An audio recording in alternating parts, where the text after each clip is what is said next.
Hello and welcome back everybody to our channel. In today's video, we will be guiding you through the process to find the archive chats in WhatsApp.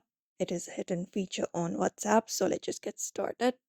You can start by opening up the WhatsApp application on your screen, and then once you open up your WhatsApp, you may just go ahead and locate up the chat first.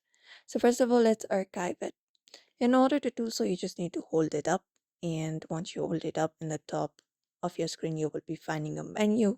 You may look out for the archive option and go ahead and tap on it. Once you tap on it, the chat should be archived.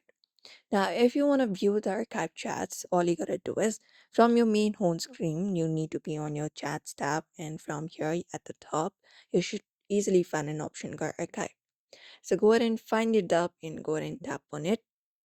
And once you go ahead and tap on it, here you will be finding all of your archived chats. Even when new messages are received, you won't be getting any notification if you archive your chat. So once you view it up here, that is basically how you find it up. But if you want to unarchive it, you just need to hold it up and look out for the unarchive option at the top. Click on it, and that will unarchive it. And that's it. So therefore, if you'd also like to go ahead and find your archive chat in WhatsApp, these are the easiest method you can follow up. So do not forget to give this video a like and also subscribe for more tips and tutorials.